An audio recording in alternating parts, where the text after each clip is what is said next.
Welcome everybody back to Tide Pod. Today is Tuesday, March 19th, and on today's show, we've had some breaking news come across our desk today. Former Alabama, and I guess now newly former, now again Alabama left tackle Kadyn Proctor is making a shock move, or set to make a shock move to return to the Crimson Tide. Our resident Alabama football expert Tony Tsoukalas is here to break it down for us. Tony, you're see Kaden Proctor. He starts as a true freshman last season, was a highly touted recruit, picked Alabama over Iowa. Then, decides to enter the portal when Nick Saban retires, goes back to Iowa, where he's from. And then, of course, just today, puts his name back in the transfer portal. And then just a couple of minutes later, comes back to Alabama, or is set to come back to Alabama and provide a boost again at that position next year, it would seem. What do you make of all of that?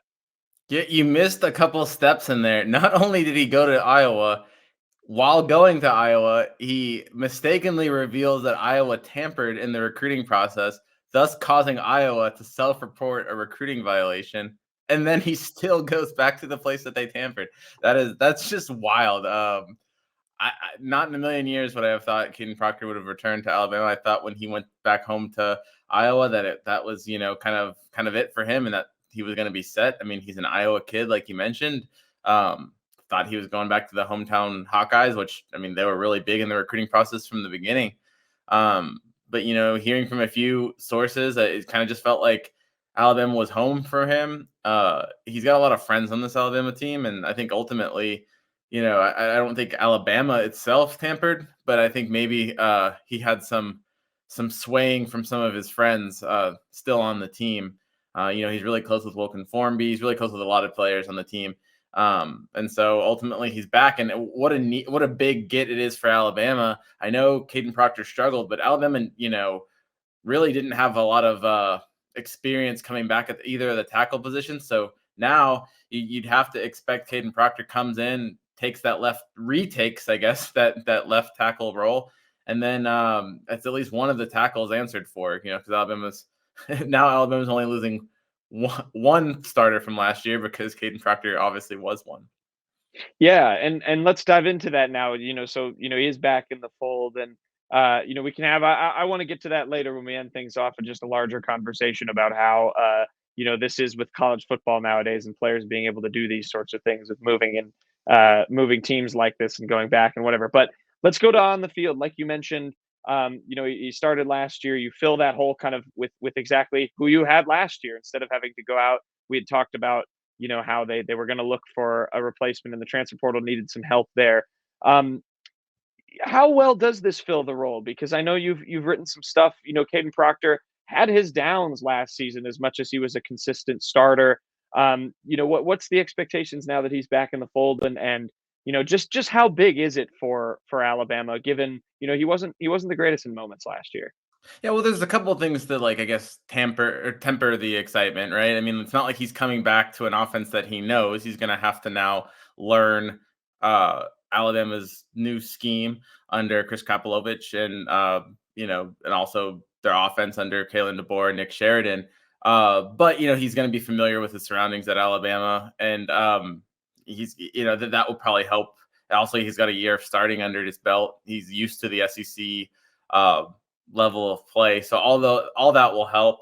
When you look at Kadyn Proctor and you look at last year's production, it was pretty, he showed improvement towards the end of the season, but it was still pretty statistically bad. I mean, I think he allowed the most sacks of any Division I lineman. He allowed plenty of pressures. He looked like a freshman. The thing was, Alabama didn't have necessarily someone to replace him. Because I think in most cases he probably would have gotten replaced with the production he was putting on the field. But that being said, there definitely was some signs of promise. He's a guy that obviously came as the top rated tackle in his class.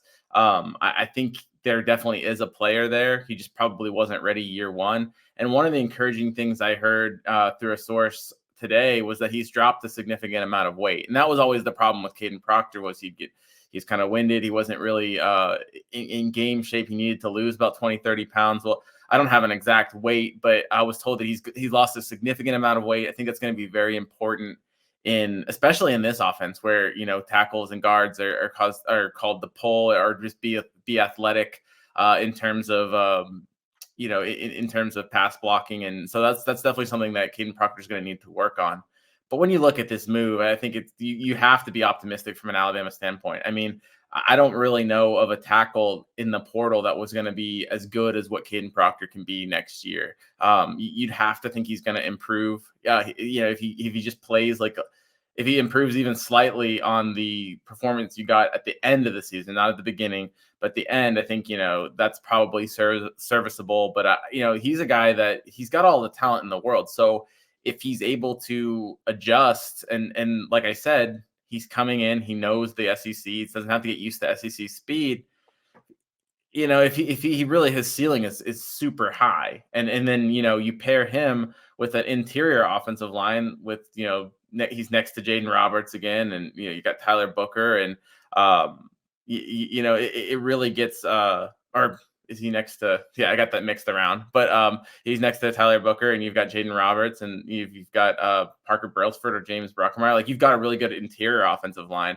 You got to fill that other tackle role, but it's starting to look a lot better. And then you look at the other spots that Alabama has. I mean, this offense could be really good, and then you look at the person that's calling the offense, whether it's Sheridan or DeBoer.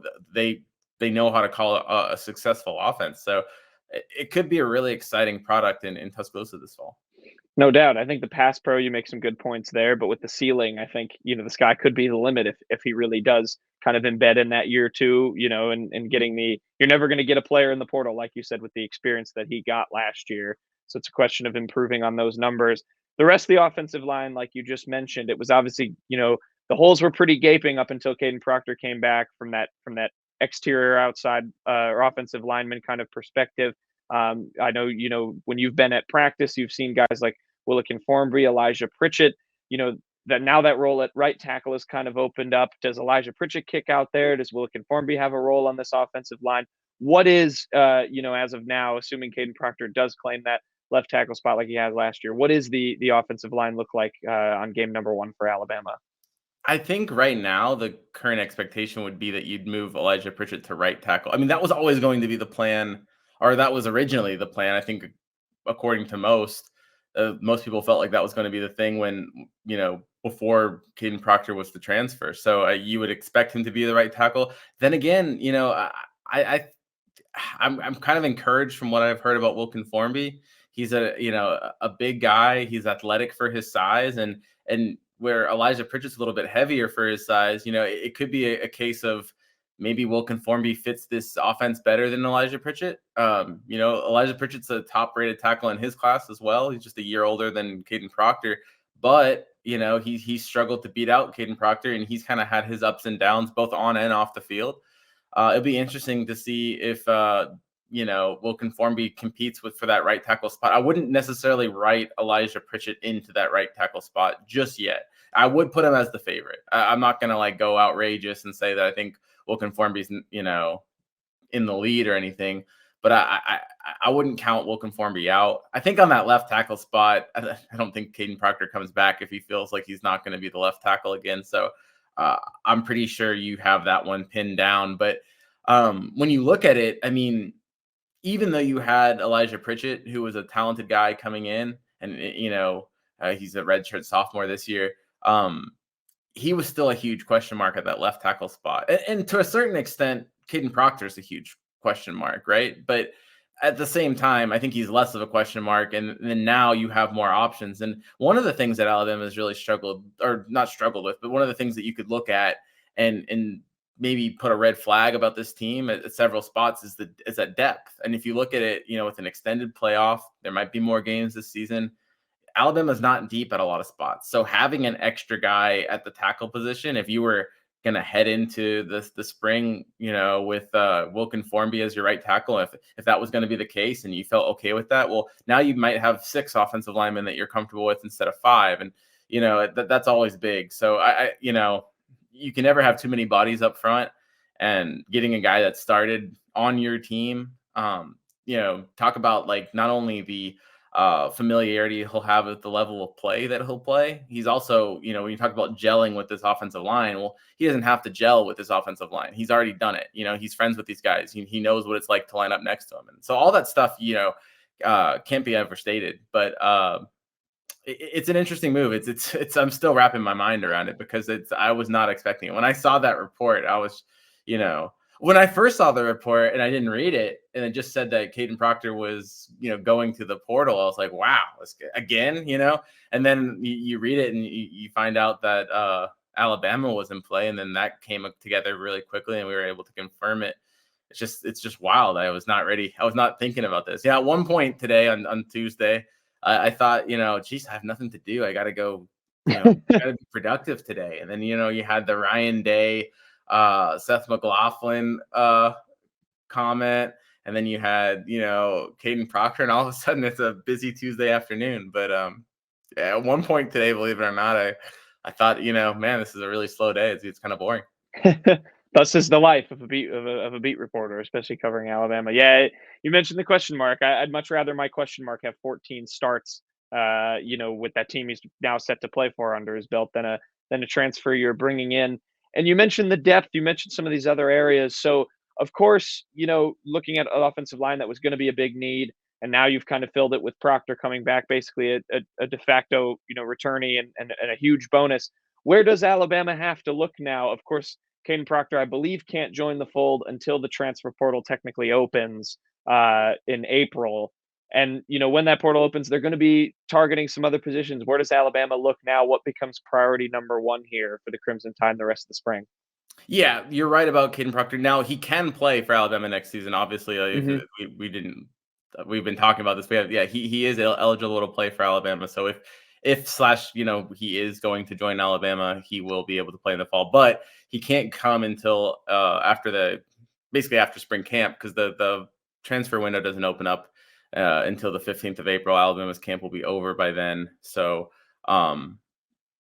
yeah. So, the thing about that is he'll have to learn the new offense, but he will be uh, familiar with everything else. So I think that acclimation period will be fine, even though that he's not going to be able to join the team during spring camp. But as far as anybody that Alabama brings in from the portal from here on out won't be able to participate in spring camp either. If you look at some of the other positions that they're going to look to add, I wrote about this or last week. I think that the most obvious spot now, I think you've kind of answered the tackle spot, and that was one of your two biggest spots. I think the obvious spot now is cornerback. Alabama brought in Damani Jackson from USC. He had 11 starts for the Trojans last year. He's a 5-star kid, kind of up and down production last year, so a little bit of a question mark there, but he's drawn a lot of rave reviews from the coaching staff so far. I'd expect him to lock down one of those starting openings at outside cornerback. But after that, you don't have a single cornerback on the roster that's had a college snap, much less a college start. So I think you'd want to bring in a veteran cornerback out of the portal if one appears. I think Alabama will be in play for those guys. Alabama's an enticing opportunity right now, being able to start for a contender. I think just even getting Kadyn Proctor, they've become even more of a contender. So I think it's going to be more appealing for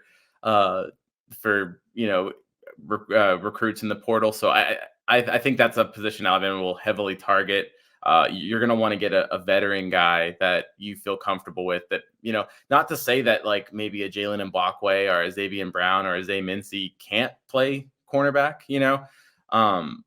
I just don't think you want to bring in a true freshman at that position if you don't have to. Maybe have somebody, even if it's not a star cornerback out of the portal, just have somebody that you feel comfortable, at least for the early part of the season, to help break in some of those young players. After that, I think all your like starting positions are, shoot, if Alabama, has another 5-star offensive tackle that just wants to go to Alabama, I'm sure that they'll listen, right? But I don't think after, now that you got Kadyn Proctor, if you got another cornerback, I think really, as far as like high impact players, you might be set. Now, like I said, like they'll always listen if there's an impact player available. But I think from there, maybe you look at some positions that might need some depth. Inside linebacker, you got Deontay Lawson and Jahad Campbell. That's could be the strength of the defense. But after that, with Jefferson, is he somebody that you really want to lean on if one of those guys got hurt? Maybe he's kind of like a smaller, faster linebacker. I think he's good in certain situations, but if Deontay Lawson got hurt, I don't know if I'd want Justin Jefferson to come in and play. Maybe I would. Maybe I'm undervaluing him.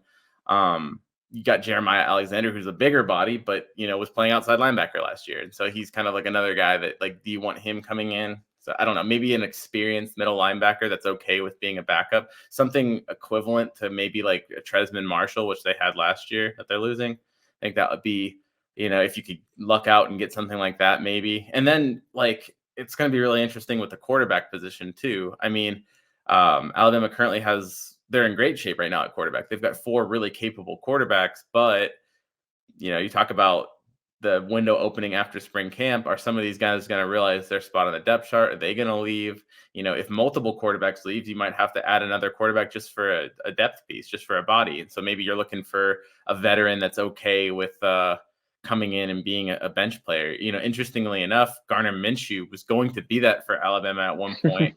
And then Washington State gave him an opportunity and he left. But like somebody like that's like a good, player from maybe a smaller school that probably knows their future. I mean, it wasn't the case with Garner, but they kind of knows their future might not be in the NFL, but wants to maybe, be a part of a bigger program, maybe even get into coaching where they can kind of like serve as a mentor and be in a good coaching staff.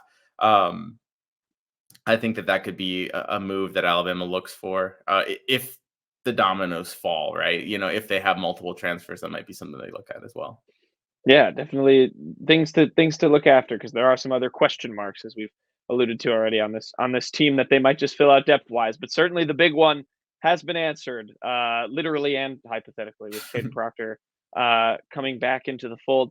I think this is a good place to end things, Tony. And I ask you more generally with a transfer like this, it's going to generate a lot of buzz. I believe the Athletic article that kind of first broke this, and I forget who wrote it, so I apologize, kind of had at the end, talking about how something like this could sort of push the thing of CBA and contracts being introduced. Because, of course, Kaden Proctor, he went back to Iowa, and even before stepping on the field at their spring camp, had been doing endorsements and getting deals. Obviously, all of this played out to the benefit of Alabama fans, but I just think, if this is the other way, if there's a player that comes into Alabama, maybe a hometown recruit who goes somewhere else and decides, I want to transfer back home, and then decides to bail and go back to wherever they were before, Alabama fans would be pretty upset about that. I'm curious your thoughts on what something like this could mean for the future of transferring and college football becoming more like a NFL G League, as a lot of people like to say. I'm curious your thoughts just on how this could impact kind of the general landscape of things. That's a good point, Jack. I mean, can you imagine if LT Overton was to go back to Texas A&M, and then Right. the Alabama fans would obviously be scared about, like, well, how much of the offense is he telling, A&M, and well, what did he steal? And there's a lot of betrayal that would be felt by the fans of that program. This is not what the transfer portal was designed for, right? I mean, this happens in today's landscape, so I think crying over it is just kind of useless. Even if it was happening to Alabama, I mean, look, Alabama lost a lot of players as well. But this is definitely, I think you should, I don't think it's a take by any means to say that this is not what the portal was designed for. And maybe it does push towards contracts. I think that's probably, while Alabama benefited from this, I don't think this is what we want to turn college football into. I don't think players should be able to go back and forth between months. You can't even do that in the NFL, right? I mean, so Mhm. um, I think that there has to be some kind of set commitment when you say you're going to play somewhere, that you have to stay there. It is kind of getting ridiculous, and this is an example of how it is kind of getting out of hand. Now, it's not like Kadyn Proctor broke any rules. I mean, this is all perfectly legal. It's just, it's a, I'm not blaming him too. I mean, look, kids can change their mind. He's a young kid with a lot of opportunities in front of him. And I can't say that I would be any more decisive if I was in his position, because I didn't get to make millions of dollars when I was a kid, or even make any kind of money like that when I was a kid. So I wasn't a D1 athlete. So I don't blame him, but I do think that this kind of highlights where we're at college football, and how maybe there needs to be a change.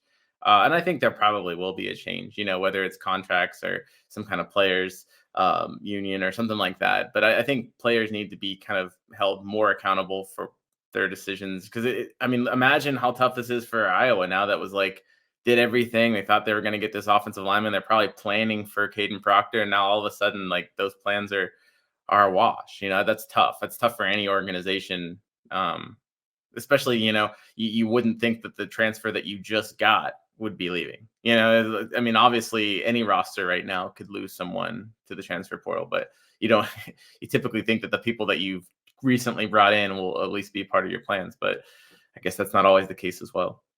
No doubt, and that's just what you want to tell the people, Tony. More change is coming. We're in an interesting time in college football right now, which, an Alabama perspective, means all the more reason why you should subscribe to Tide Illustrated and follow along, because Tony's going to have everything. He'll be a busy man. I don't think you'll have very many assuming slow days anymore. As this stuff goes forward. For that, yeah, we'll end things off there, Tony. You're going to have more work, I'm sure, on spring camp here as it resumes and all the way through A-Day. So plenty of stuff to look forward to. We got recruiting, tons of kids coming on campus. Of course, men's basketball as well in the NCAA tournament. We'll see how long that lasts. So a ton of stuff to subscribe to Tide Illustrated for. You should do so. But until next time, when another guy decides to come to Alabama randomly out of nowhere, we've been the Tide Pod. This has been your daily Alabama briefing. We'll catch you guys next time.